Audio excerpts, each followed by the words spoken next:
আজকে আমরা বিশেষ এক ধরনের ছানি নিয়ে কথা বলতে চাই, যেটাকে আমরা বলে থাকি ইউভিআইটি ক্যাটারাক্ট বা কমপ্লিকেটেড ক্যাটারাক্ট। এই রোগটা কি? যদি কারো চোখ বারবার লাল হতে থাকে এবং তিনি রোদে গেলে চোখে ব্যথা হয় এবং এই রোগের জন্য তিনি দীর্ঘদিন যাবৎ বারবার স্টেরয়েড ড্রপ নিতে বাধ্য হন, সেক্ষেত্রে চোখের লেন্সে পেছনের অংশে এক ধরনের অস্বচ্ছতার সৃষ্টি হয়। এটাকেই আমরা কমপ্লিকেটেড ক্যাটারাক্ট বলে থাকি। এক্ষেত্রে রোগী কাছে দেখতে খুবই অসুবিধা বোধ করেন এবং যখন তিনি স্বাভাবিক আলো থেকে উজ্জ্বল আলোতে যান তখন তার দৃষ্টিশক্তির অনেকটাই অবনতি ঘটে এবং সময়ের সঙ্গে সঙ্গে এর মাত্রাটা আরো বাড়তে থাকে। সাধারণত চোখের মাঝে ইউভিএল ট্র্যাক্ট বা কালো মণির প্রদাহের কারণে সেখান থেকে এক ধরনের কেমিক্যাল নিঃসৃত হয়, যেটা থেকে ছানির সৃষ্টি করে। এবং আরো মজার ব্যাপার হচ্ছে যে এই রোগের চিকিৎসার জন্য যে স্টেরয়েড ব্যবহার করা হয়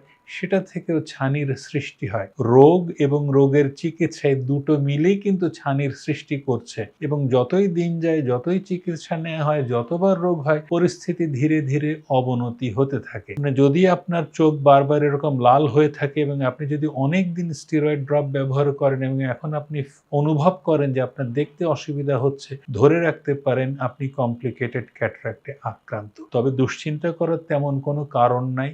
যদি চোখের প্রদাহটাকে নিয়ন্ত্রণ করে সঠিকভাবে বিশেষ পদ্ধতিতে ছানিটাকে সরিয়ে একটা সঠিক পাওয়ারের লেন্স প্রতিস্থাপন করা যায়, আপনি ইনশাল্লাহ আবার হারানো দৃষ্টি ফিরে পাবেন এবং সুন্দর দেখতে পাবেন। ধন্যবাদ, শুভকামনা।